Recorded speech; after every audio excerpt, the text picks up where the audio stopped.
Hello, everybody, and welcome back to another episode of The Push with Nick and KP. I'm KP, Nick is here in attendance with me, and we're going to be running through everything that happened in the WWE this past week. So starting with Monday Night Raw, going into NXT, and then finalising with Friday Night Smackdown. So how about we get things started? Let's kick things off, and let's talk about Monday Night Raw.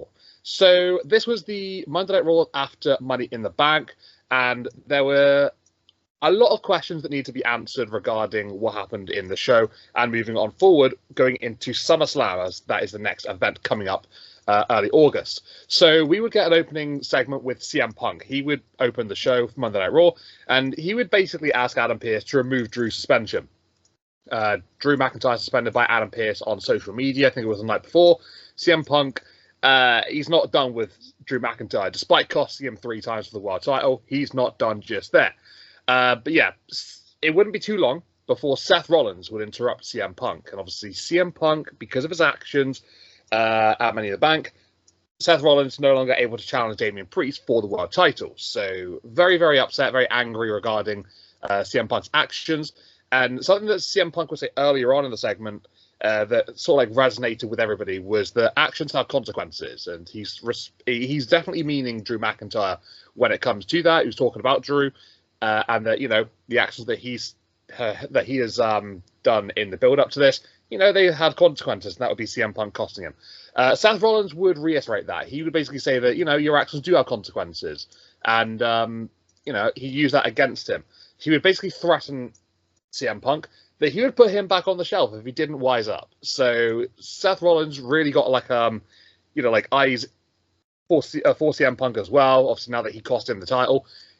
It's a very developing story between 3 men, really, now. So not just CM Punk and Drew McIntyre. Seth Rollins intercepting into the situation. It definitely makes for a triangle of interest, to be fair. Yeah, I'm looking forward to seeing how this materializes in the following weeks. But yeah, Drew McIntyre obviously come back from suspension next week. We'll see how that goes down. We also had segments such as Jey Uso defeating Chad Gable and Bronson Reed defeating Pete Dunne. During those matches, though, especially in the Jey Uso and Chad Gable one, there'd be a little bit of mystery involved. So we would have the lights going down in anticipation of the Wyatt Six. Jey would hit a spear on an anxious Gable, capitalizing on that moment to take the victory. And then after the bell, you would have Abby, Nikki Cross, whatever we're calling her, she would emerge, scaring off Chad in the process. And she would then hand over another videotape to Pat McAfee. And that will be played later on in the night. Like I said about Bronson and Pete Dunne, there would be like a little segment beforehand where Bronson and Sheamus would be talking backstage, and then it would be said that he was going to go up, Bronson Reed was going to go up against Pete Dunne. That match would take place, and it would be a pretty hard-hitting contest between the two, quite back and forth. Certainly not a squash match, I would say. But Bronson Reed just getting the better of Pete Dunne. He would try to continue the assault after the matchup, but Sheamus would come on down to make the save, only for Pete Dunne to want absolutely nothing to do with Sheamus, you know, going off the back of their history in the Brawling Brutes. So, you know, Pete Dunne not really having forgiven Sheamus for just basically just disregarding the entire group. And then we also had, just on the bottom right corner there, we had a segment with Sami Zayn involved later on in the night, where he would come out and cut a promo, basically demanding more respect from people, that he's not an underdog anymore, he is a champion. Braun Breaker would interrupt Sami and would fake a show of respect, essentially. It wouldn't last too long. He would then spear the Intercontinental Champion. Ilya Dragunov would come about to aid Sami, and then would see off Braun Breaker in the process. That will set up a match later on in the night between Braun Breaker and Ilya Dragunov. But yeah, Sami Zayn clearly still a target for Braun Breaker. Not quite happy about that loss to him at Money in the Bank. So about these 4 segments then. In terms of the stories that are developing between these, I suppose really between 3 rather than 4. Obviously, you know, the Bronson and Pete Dunne thing is quite a relatively new thing. Obviously with Sheamus involved as well. That's obviously very fresh. But the other 3, they've sort of been ongoing situations for a little while now. How hyped are you for these particular angles that we have going on here then, Nick? I think I speak for everyone and a bit confused on the whole dynamic, but Seth Rollins coming in here and saving us from another CM Punk, kind of adding more fuel to the fire that I think we all pretty much, or at least you and I agree, that didn't really need it. It's interesting angle to see. Is CM Punk, you know, is this his attempt to move past McIntyre, or is this, or CM Punk planting his seeds for his next rivalry, or does this become like a triple threat event? Either way, as long as we get some sort of in-ring action, I'm all for that. And similarly to the other two angles at the bottom here, it's a bit of a makeshift, I believe, in that Tyler Bate and Ludwig Kaiser are both injured.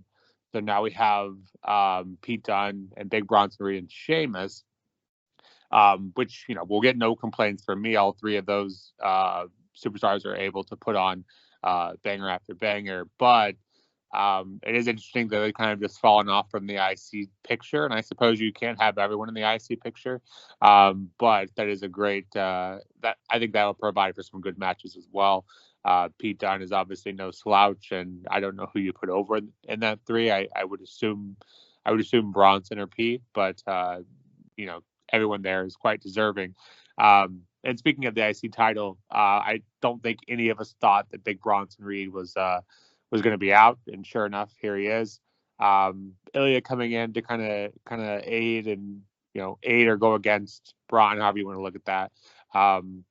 The idea of maybe them three going at it at SummerSlam, or does Bronson get his straight up rematch against Sammy? I don't think Sammy's going to say no to anyone, but Ilya clearly here lending a helping hand, intentionally or not. Some mouthwatering possibilities there for me. Absolutely, yeah, it is very mouthwatering. I think the Ilya Dragunov Braun Breaker thing is getting quite big now. Definitely heated rivalry between those two. Obviously, Sami Zayn being involved in that as well definitely opens up a really big possibility there. But I think you made some great points about Seth Rollins and CM Punk as well. Yeah, it certainly was not needed. We've obviously already discussed that. It's I don't know, that cost of the contract is still gets to me a little bit now. But I suppose realistically speaking, it sets up for a really interesting few months, and I can't wait to see how it does all go down. Seth being involved as well is quite interesting. Okay, so how about we go into our next few images just here, and some more segments that we had throughout the night. Basically, we would have the Awesome Truth as well as Braun Strowman. They would go up against the Judgment Day, so that would be Carlito, Finn Balor, and JD McDonough. Not real too much to say regarding that matchup, except for Judgment Day picking up a good win. They would defeat Awesome Truth and Braun Strowman. I think Braun would be out on the outside for a little while, which would sort of like give a little bit of opportunity for the Judgment Day to actually get the victory there. And basically just continuing to sort of like get some control over Monday Night Raw, seeing off the former tag team champions in the Miz and R-Truth, and just sort of like cementing their place above them, respectively, in the tag division. Obviously, being the tag champs as well, that certainly helps too.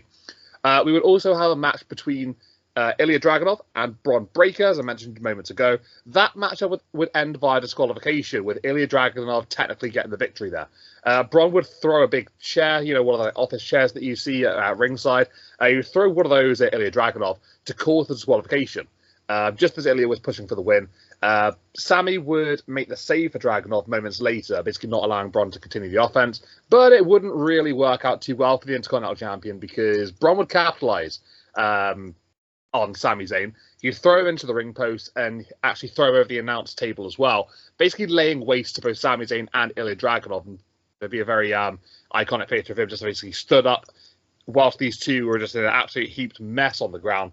And yeah, Braun Breaker clearly is not done with that Intercontinental Championship. We also had Damage Control. They would defeat the team of Katana Chance, Caden Carter, and Lara Valkyria in a 3-versus-3 women's tag team match. It was more about what happened after the bell, though, because we would see Zoe Stark, Shayna Baszler, and Sonya Deville. They would come down and storm to the ring. They would beat down Damage Control in the process. And basically, it's the first time we've actually seen these three as essentially an alliance on a screen. So we've seen little teasers in the past building up to this. Can Zoe and Shayna trust Sonya Deville? What business does she have with them? Where's that going? And now we see a little bit more clarity in that situation, with these three standing over a lot of women who were just taken out in the middle of the ring, especially Damage Control, who they really seem to target on this occasion. So that's quite interesting for sure. And looking forward to see how that progresses going forward as well. These three do look quite the image, to be fair. And then we had our main event for the night. We had another tag team contest. This one, it was 2-on-2. And it was Dominic Mysterio and Liv Morgan going up against Rey Mysterio and Zelina Vega. And it would be Dom and Liv who would get the victory in the end. First time Dom has registered the victory over his dad. And it would happen in the Monday Night Raw main event.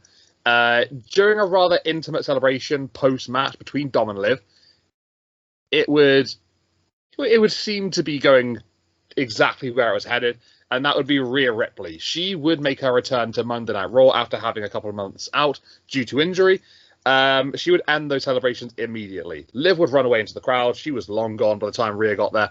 And it would just leave Dominic Mysterio to basically grovel to Rhea. Rhea clearly unhappy with Dom. She'd storm back to backstage, with Mysterio basically following her, groveling her, trying to sort of like beg to her, to sort of like get her attention any way possible, really.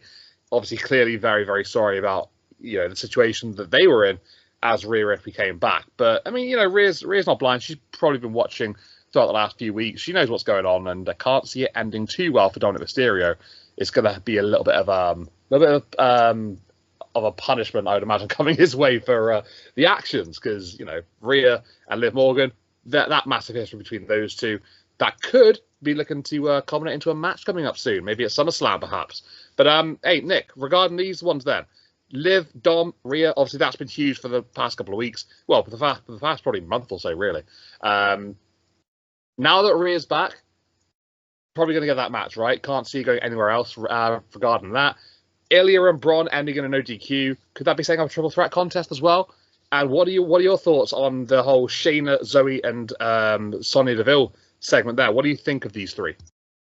Yeah, I could watch Ilya and Braun wrestle for days, weeks. And as I kind of assumed, getting a DQ finish because we don't want either of these guys to lose again. Yeah, while I want the Braun Sammy rematch, thinking of adding Ilya to that mix, as I kind of mentioned in the previous slide, is mouthwatering, I think, to say the least. The new women's faction and Sonya kind of been hinting at getting those two together, I think, is a wonderful move. And this night kind of seemed to have that theme in pushing the women's tag team, which, as we all know, desperately needs attention. I think maybe you could call that a slight blemish of Triple H's range so far. It's good to see that get some attention. You saw the Unholy Union as well, kind of making their mark. Because the biggest weakness for Shayna, and Zoe is their inability to cut a promo. Not that they can't, but it's certainly their biggest weakness, is they have everything in the ring. So Sonya providing that, I think, is a great aspect and has a bunch of potential. I think with them and Damage Control and Unholy Union in themselves, certainly nice to see them get a bit of a facelift, if you will, in that division, and hopefully provide some momentum moving forward. Nothing but high hopes for that. Then the main event, I think we all knew she was coming back, just a matter of when. And wouldn't you know it, it's right after our Money in the Bank and our beginning to our build to SummerSlam. It's interesting. You think about this, and they could take it so many different ways. Does Dom end up going back with Rhea, or does Dom, having the name Dirty Dom, end up going with Liv? I think that's certainly a possibility, and I think, to me, makes the most sense. Is we'll see. I think, like I said, I think there are endless amounts of possibilities. I was a bit disappointed in how they cut it off so quickly. I think I read that they maybe ran out of time. So hopefully they get a bigger slot next week, because we've been waiting for that return for quite a while, and it felt like we kind of pushed them on, pushed them off kind of thing. So that was a tad disappointing, but I think they'll certainly get their fair share of time in the upcoming weeks. And Rhea versus Liv, which side will Dom be on? I think that'll be a very interesting story building up to SummerSlam. He's going to have to choose, and if it's not Rhea Ripley, then he's probably in a lot of trouble, I would imagine, right? It's some exciting scenes regarding all these, I think. There's a lot of questions that, need answering. as we go into SummerSlam. But obviously got a number of weeks before we get to that point. I'm looking forward to seeing what happens on the way there. So yeah, multitude of certainly interesting things coming up here. Let's just see how things go. But anyway, moving on now onto NXT, the second show of the week. And it would be the NXT after NXT Heatwave. So, still lots of things to discuss going forward here, as we go along into the next coming months.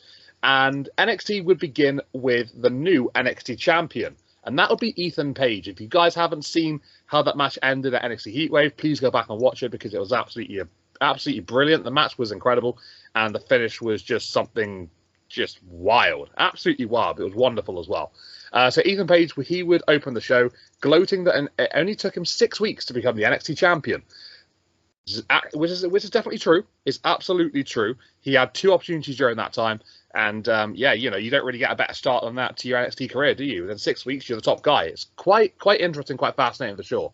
Whilst he was cutting this promo, we would have Oro Mensah. He would attempt to get into the ring to try and get to Ethan Page, but Ethan would have a security team there. They would basically hold him back, stop him from getting to Ethan. Sooner rather later, though, Trick Williams, he would make his way down the ramp. He would appear and demand the title rematch moments before Shawn Spears would show up himself.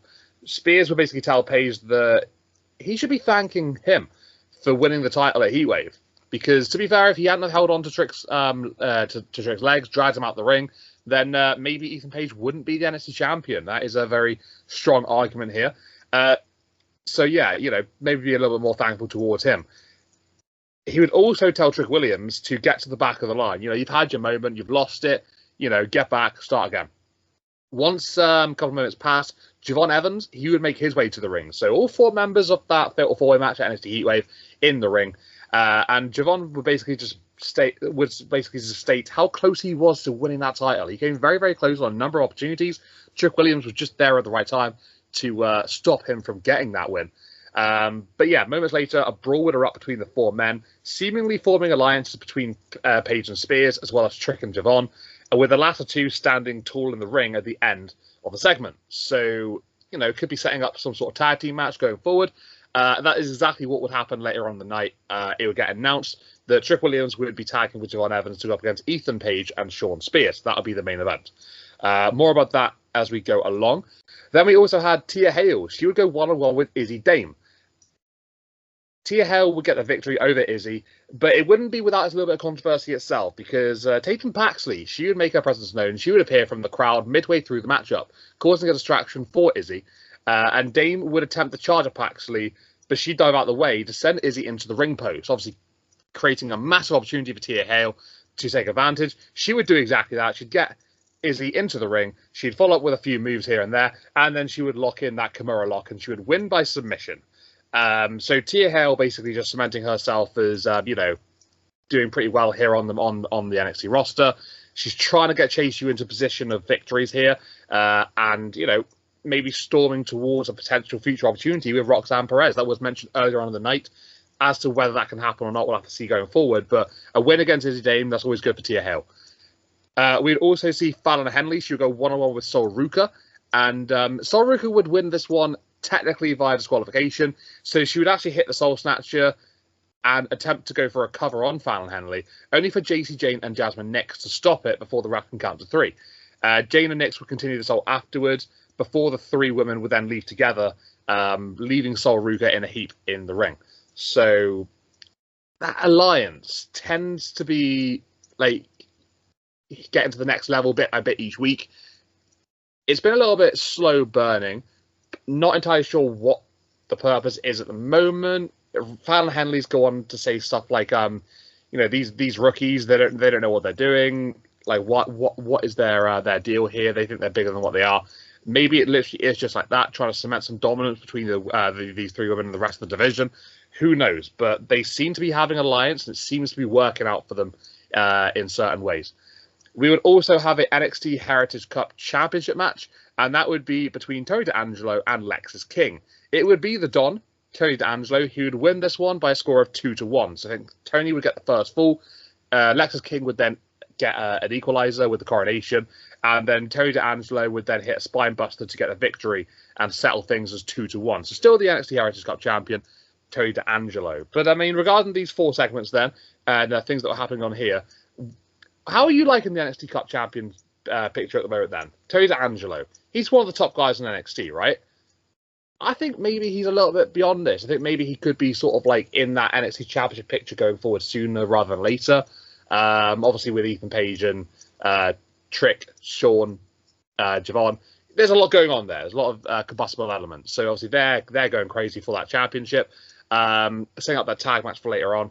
But then the women's division as well. Do you see Tia Hale maybe getting a picture with Roxanne Perez going forward soon, or is that quite a way off? She's had championship matches in the past come close. Maybe it's time for her to kind of go up it against her.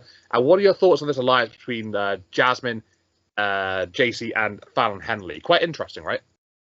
Yeah. First of all, I'm glad that they addressed the main event title picture, simply because I think we were both curious as to how they would kind of have that unravel with Shawn Spears. Just, would he side with Ethan Page, or was it just a matter of didn't understand what was going on? And it seemed like they kind of took that angle, and that he didn't. I think the words he used or something similar to was something of the fact of my obstructed view didn't allow me to see that there was a pen going on. A little shaky, I think, on that logic, but it is what it is, I suppose. I think Sean probably would have been better served just saying he did it on purpose. With Ethan Page being the champion now, I think that could potentially have helped him more than just kind of asking for some appreciation from a guy whose gimmick is titled All Ego. Probably not going to get him very far. But it is what it is. That unravels quite nicely as the night goes on. I'm perfectly okay with Thea Hale getting a championship title. Every match she's in that I've seen has been entertaining. And I think Roxanne is certainly due for a face.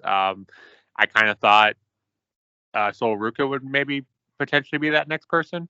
But as depicted here, it's clear that she's going to be headed elsewhere for a little bit. And I kind of thought maybe that they would kind of continue the Kalani story with her, maybe kind of showing something more clearly, but it doesn't appear that's the case. I think that's done and dusted now here. And yeah, the Heritage Cup match was great as well. I think Lex is King. I think unless he's going to be a bit of a joke gimmick, I think does need to start picking up some more wins. And maybe that's where this is inevitably going, is picking up if he gets a rematch, maybe perhaps. But I think if you want to take his gimmick seriously, which I think he does have potential, I think is going to have to start winning a little bit more. And I think winning the Heritage Cup would be a great start to that. Yeah, I couldn't agree more with that, to be fair. I think that would be a great step in his career, to be fair, regarding the situation. But yeah, I think when we look at the NXT Championship picture with those 4, it is just a crazy situation at the moment. There seems to be a little bit of confusion regarding the outcome Heat Wave, whether that was actually seen as a legit win for Ethan Page. Where does he stand as the proper NXT champion? Does Trick think he's still the champion? It's all about mind games, all about mental stuff. And I think that at the moment, with these 4 men in that ring, they're all very, very different in their mentality. So it's quite interesting to see how that's going to develop going forward. But a tag team match later on, we could talk about that a little more going forward. How about we talk about the rest of the stuff that did take place throughout the night? And we would have a reunion, so to speak. Wesley would be in the ring. He would be cutting a promo off the back of his loss to Overfemi at NXT Heatwave. So he would lose out on the NXT North American Championship, the title that he made so big and prestigious throughout his time holding the belt. He would lose, so he can't challenge for it so long as Overfemi is still the champion. So basically, he takes him out of the situation completely. So what would be next for Wesley? He would go out and address that. He'd basically start to talk about his time in NXT. And then it would appear that he was basically going to say how he had sort of given up. He lost all interest. He was going to be going. And it would essentially appear that he was about to leave NXT. As he was about to basically make the announcement, he would be interrupted by some old friends. MSK's music would ring around the arena. Zachary Wentz and Trey Miguel, they would make their way to the ring. So those of you who used to watch NXT a couple of years ago, MSK, that was a wonderful tag team between Wesley and Nash Carter, he was known as back then, now going under Zachary Wentz from TNA. They were MSK. They were absolutely brilliant. They were Dusty Cup champions. They were tag team champions. They were just remarkable. One of the best tag team things I've seen on NXT. And it would be a reunion between the three of them, who were known as the Rascals, which is just a really awesome moment. Really love this segment between the three of them. Wesley's picture going forward now very, very clear. Back into the tag team picture. I am 100% happy with that. And I think this TNA NXT partnership has been brilliant. This has been one of the best sort of like additions that's come from this partnership. And I'm really excited to see if it is a permanent feature going forward on NXT, as to we can sort of like get MSK in on like a weekly basis. That'll be amazing if possible, but obviously we'll have to see if that goes down. They would have a hug as that reunion sort of like capitalized towards the end of the segment, and yeah, just a lovely wholesome moment. We will also have a tag team match, which would see Gallus. They would go up against Tyson DuPont and Tyreek Igwe, and it would be the team of Gallus who would get the victory there. I don't really have too much to say regarding that one, except for Gallus sort of, since they've come back, they've been very assertive, very, very aggressive, basically just picking up where they left off, right? And with this victory over this pretty fresh new team, you know, they can just sort of like cement their place a bit higher in the tag team division and maybe look to get better opportunities going forward. But Gallus with another big victory, Wolfgang and Mark Coffey just continuing where they left off beforehand. You know, Gallus, they're trying to get back on top as they have done before in the past.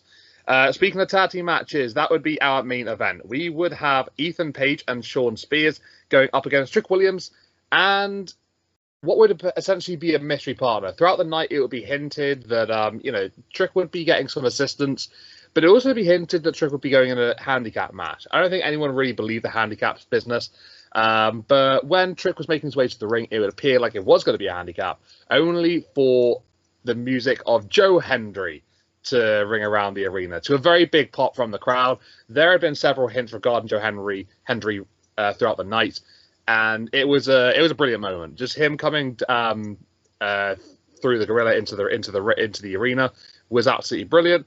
Just seeing him back in action as well was wonderful. This time we actually got to see him compete properly, not just get thrown out of the ring in like 30 seconds. We actually got to see him go. And it would be a victory in the end for Trick Williams and Joe Hendry. They would see off Ethan Page and Sean Spears. It would more or less be about Ethan Page and Ora Mensah towards the end, because Ora Mensah would show up and he basically distract Ethan Page. They would sort of brawl to the outside and they would go into the crowd and they would basically disappear from the matchup. So essentially, ironically, it would turn into a handicap but the other way. And that would leave an opening for Joe Hendry and Trick Williams, where they would just have Sean Spears isolated, and it would be a matter of moments later where Joe Hendry would rally, and then he would hit the standing ovation to pick up the victory here in this tag team match main event. I mean, I thought it was a pretty good episode of NXT, in all honesty, between the MSK Rascals reunion, Joe Hendry appearing in the main event to help Trick Williams after Javon was attacked earlier on by Brooks Jensen. There was a lot of stuff going on here. Obviously, with the women's division as well heating up, alliances being formed, maybe new challengers being sort of like brought into life. It's quite interesting for sure regarding these pictures. But what do you think about Joe Hendry? Do you believe? And what did you make of the Rascals reunion? Yeah, as someone who wasn't watching NXT at the time of the Rascals' first appearance, I didn't have a ton of hype behind that, and I had to actually look up to see who they were, and then realizing they were part of TNA and that partnership, as what seems to be a very trending lately with Joe Hendry here as well. Anything with Wesley, I know is going to be good. I would say maybe a bit disappointed the fact that he's not going after the main title picture, because with all these storylines and kind of seeing where they're headed, which I think was very well done this week, by the way, with Raw as well, kind of showing where everyone was headed. or at least potentially headed. Who challenges Ethan Page for the title next? It seemed obvious that maybe Trick would be the first option. But I thought Wesley could have been a great opportunity for that as well. But yeah, I think anything with Wesley will be good. And I have no doubt that they will perform and be a highlight in the tag division. I just felt like maybe Wesley was ready for a shot at the main title. But with that being said, Joe Hendry and Am I Ready to Believe Yet? I certainly think his whole aura is great, and it's made for some quality internet memes and such. I still need to see a little bit more when it comes to in-ring. And as I don't watch in TNA, I don't have a ton to go off of yet.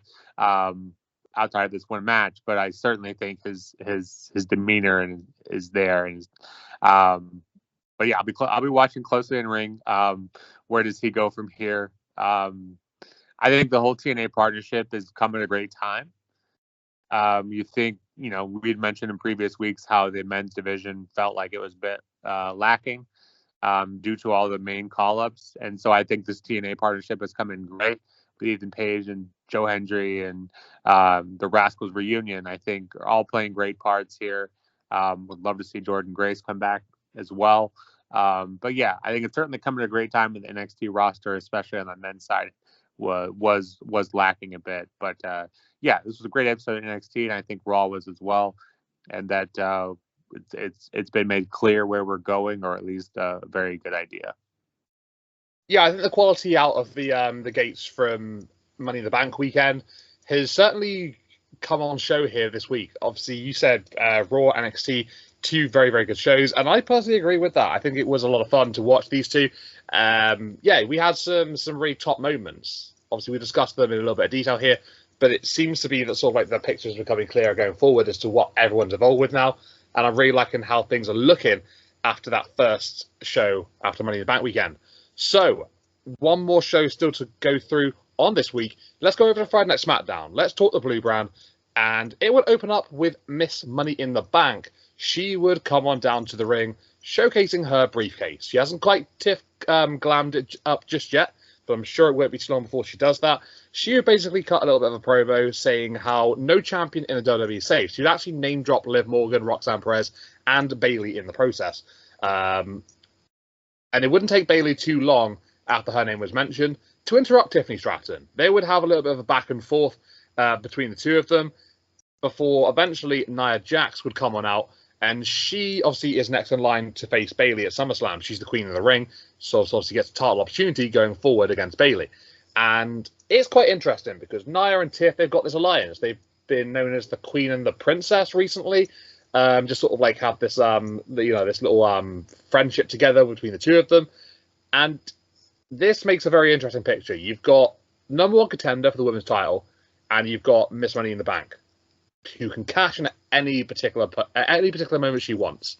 It is quite the interesting dynamic. I'm looking forward to seeing how they handle this. So it would basically be a sense of these two in the ring with Bayley as well, and it wouldn't take too long for them to lay the beat down upon Bayley. Then a match would follow shortly afterwards because Michin would come on and make the save for Bayley. That would lead into Nia Jax versus Michin. Nia Jax would then defeat Michin, but after getting the victory, Nia would attempt to go for a second Annihilator, only to be thwarted by Bayley in the process. Jax and Tiff, they would once again beat down Bayley before seemingly heading out of the ring. As Nia would leave, Stratton realised that the champ was down. This was potentially an opportunity for her to capitalise. Tiffany Stratton would then tease a cash-in. She would sort of like walk on over to the referee quite slowly, holding a contract, and then she'd be like, do I do this? She was very hesitant. And then when it looked like she decided that she was possibly going to do it, Nia Jax would just turn up behind her and basically be like, look, what are you doing? What are you up to? What's the point in this? Tiff would basically just try and play it down, saying, oh, nothing's going on here. We're just, have a conversation.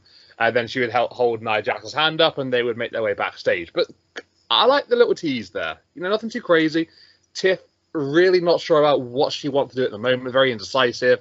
Nia Jax, she's got to keep an eye on Tiff because, She can cash in whenever she wants. So the opportunity's there. She's possibly going to take it.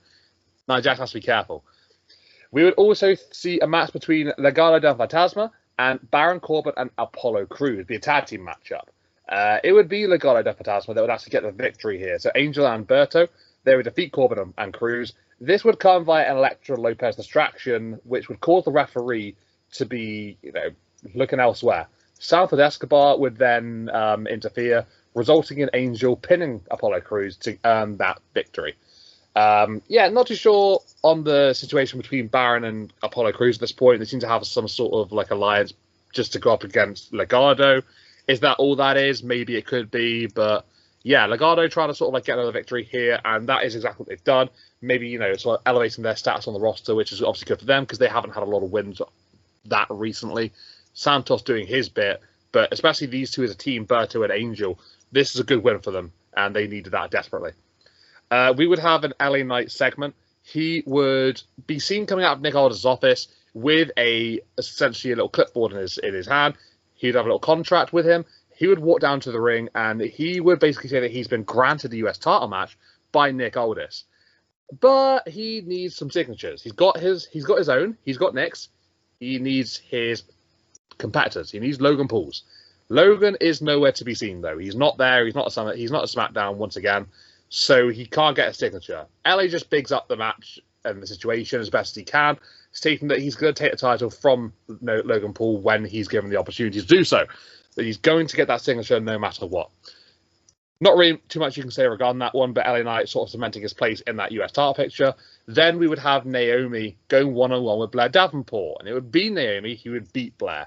So Blair, since coming up to the main roster, she hasn't really been involved too often. We saw her in the Money in the Bank qualifying match recently. Unsuccessful on that attempt. Naomi would have won that one. And then she would go one-on-one with Naomi here and lose out to her once again. After the matchup, there'd be a little backstage segment between the two of them. Blair would appear to show Naomi some respect. And then once Naomi was, basically past that, Blair would blindside her, attacking her from behind, leaving Naomi in a heap on the floor. So maybe we'll get a run back of this matchup. Maybe we'll get a rematch between the two of them going forward. I can see that happening for sure. So, Nick, what are your thoughts on these particular segments then? Logan Paul, LA Knight, that's been coming for some time now. It looks like it's going to take place at SummerSlam, which is exactly what we want. And then Tiff and Nia Jax. That's an interesting dynamic, isn't it? The Princess and the Queen, Miss Money in the Bank, and the Queen of the Ring, the number one contender for the women's title. It certainly raises a lot of questions, right? Yeah, and I think the Nia Jax, Tiffany Stratton bit was kind of the one question mark that I had and how that would work. So it looks like that's just kind of how we're going to play it. We're going to play it it's an interesting dynamic, I guess. I think Tiffany, I don't want her to be the first failed cash in, but as we mentioned in previous weeks, it certainly has been mentioned quite a bit. So that will be interesting. Maybe Nia ends up costing Tiffany, which I guess would end up, assuming Bayley wins at SummerSlam, would end up with her keeping the title. So if that's how it goes, I'm fine with that. But yeah, it's definitely intriguing. We'll see where they take it. Legado del Fantasma winning, great, no issues with that. They certainly needed a win, as you mentioned. And I think are better than how they are booked. But yeah, we'll see where that goes. LA Knight getting his contract, I think, is what everyone kind of thought was coming, and I think it's well deserved. Get a title on him, and I think kind of get the part-time status away from the title. I think everyone can agree to that, and hoping he can pick that up at SummerSlam. I know you're a fan of Blair Davenport, and I think you could say her main show reign so far hasn't been anything too impressive. Naomi getting the win here was quite shocking to me. I think it's maybe a bit of a reaction on my part, but I think they need to right that ship if they're going to do anything with this, and I think they need to do that pretty quickly.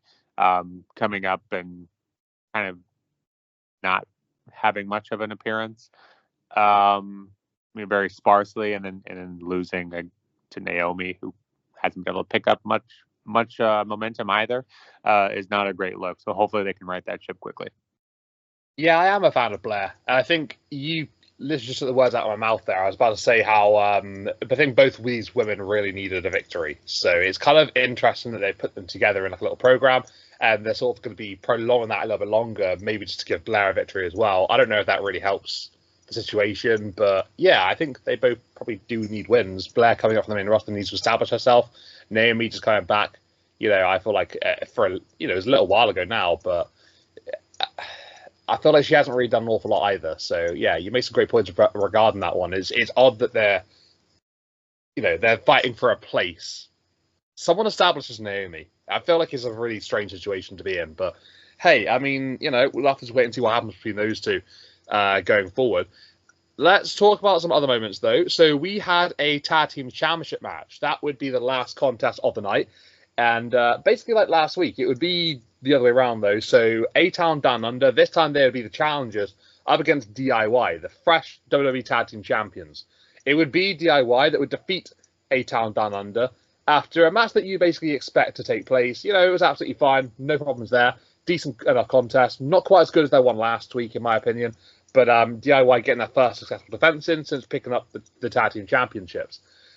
After they would defeat A-Town Down Under, so Austin Theory and Grayson Waller, they would be absolutely mauled. So Jacob Fatu, he would insert himself onto the scene. He would dispatch of, I think, very briefly, Grayson Waller and Austin Theory at ringside, and then would set his sights on the Tag Team Champions. He would go after both Tommaso Ciampa and Johnny Gargano, and he would decimate the both of them. He looked insanely good in this segment, showcasing power, strength, aerial prowess. Like I say, he dominated both men, but he looked like the absolute real deal. They call him the Samoan Werewolf for a reason, and he did literally maul these two guys in that ring and just left them just in complete pieces. It was quite the segment, to be fair. Jacob Fatu, he's clearly being booked strong since arriving on the scene, and that is not going to slow down anytime soon.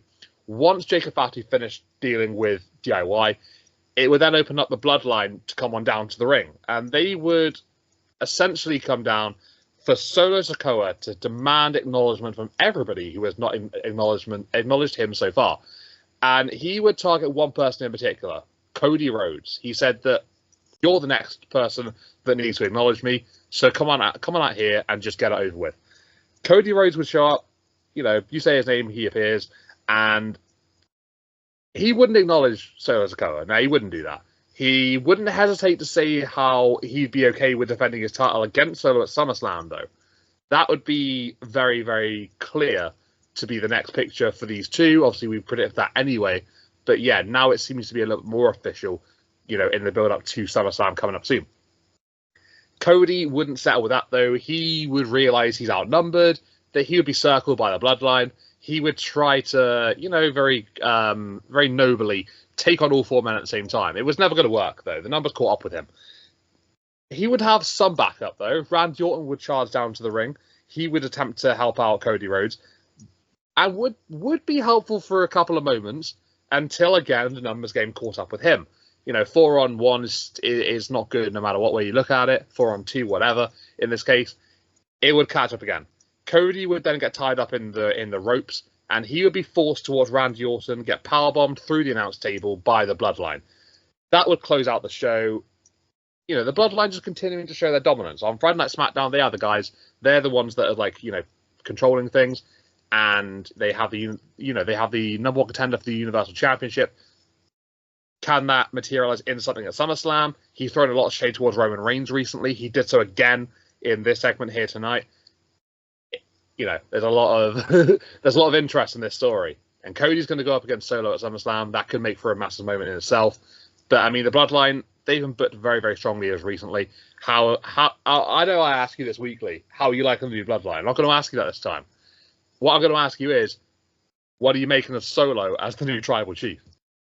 Yeah, I think one sort of, I guess, bit of a disappointment, I guess we'll call it, is Jacob kind of coming in here and running ramshot over the tag champs. I don't think that's a great look.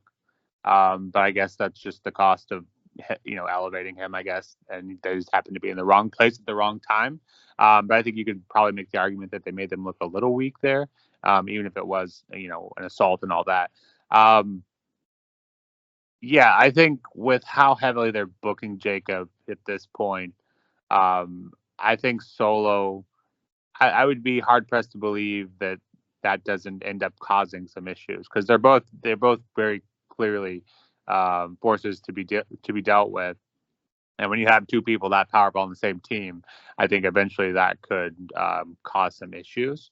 I think a lot of people could argue that his debut has been immensely better than that of Solo's, who, didn't have a great debut. It's ended up okay. He's clearly here running the show as of now. But I could certainly see that. And that's kind of what they did with the original Bloodline, right? We always had a fear of who would turn on who and that sort of thing. So maybe it just is there for a good dynamic. But yeah, at this point, does Solo take the title from Cody? I think probably most people would, emphatically tell you no, that won't happen. And what seems like the obvious outcome there is the return of the original Bloodline, or at least the original tribal chief. But who does he bring with him? I think that's the big question. It seems like everyone wants the Bloodline to be Bloodline, but who does he bring with him? I think that's certainly probably a video we could probably do on its own. But if it's not The Rock, then maybe not Jimmy. Who else could it potentially be, and where, how does that lead up, and how do you bring enough people to deal with, Solo and Jacob alone, and then the entire Bloodline? They're taking care of these top names, and Kevin Owens, Cody Rhodes, and Randy Orton. I think that's a big statement. So I think if you're going to do that Bloodline be Bloodline, if Roman is going to return, and I think a lot of people are looking at SummerSlam, who does he bring to match up? I think that's the big question for me. But yeah, I've enjoyed the Bloodline story so far, the Bloodline 2.0, as we'll call it. But I think there's, certainly a force to be reckoned with. I just don't know where they're going to go from here. It is very fascinating. Yeah, you make some great points. Who is going to join them? I mean, we could run it back. We could run it back to the original, but how would you do that? There's a lot of questions that go into that one. But yeah, I mean, these guys are the real deal. They are just brutal. We thought the old Bloodline was pretty savage, right? But it's nothing compared to these guys. Jacob Fatu is, I think, arguably one of the most savage men I've ever seen in a wrestling ring. He is just absolutely quality. We've seen stuff on the indies anyway, coming up into this, and to actually see it on like the big screen in WWE, they're not sort of like holding back on him. They're allowing him just to go at it, just to completely unleash his full arsenal, and he's showcasing himself to be an absolute beast, and that is wonderful to see. But SmackDown is certainly very, very interesting at the moment. You've got lots of stuff going on, and the Bloodline are at the helm of that, as they always are. Can they add the title to it? That's a very big question, but SummerSlam is going to be very, very interesting for sure. Yeah, no, I think you mentioned it greatly. I think it'll be fun to see at the end of this Bloodline reign, whenever that does come, every year, several years down the line, to compare the two, Bloodlines, to see which one we thought did a better job. But I think you make a great point in that the Bloodline 2.0 has certainly been, I think, more vicious than the original Bloodline ever was. The first Bloodline, while we'll always hold it in high regard due to it being the first of its kind, I think outside of Roman, you could definitely make the case that they were more annoying than anything, whereas this Bloodline is, come in, demanded their respect, and a bit more vicious. I would agree to that. Yeah, demanding is definitely the word I would use. That is their mantra, right? They demand, they make sure they get it, and if they don't, then you get got by them. It's not, it's their mentality, and it seems to be working out for them. They're in the big picture. But hey, guys, that is everything that we are going to be discussing today. Thank you so much to everybody for tuning on in. If you agree or disagree with anything that we have said today, then please let us know in the comments. Please know what it is you're thinking, whether we missed anything out particularly that needs addressing. And if you like what we're putting out there, then please hit a like on the video and subscribe to the channel.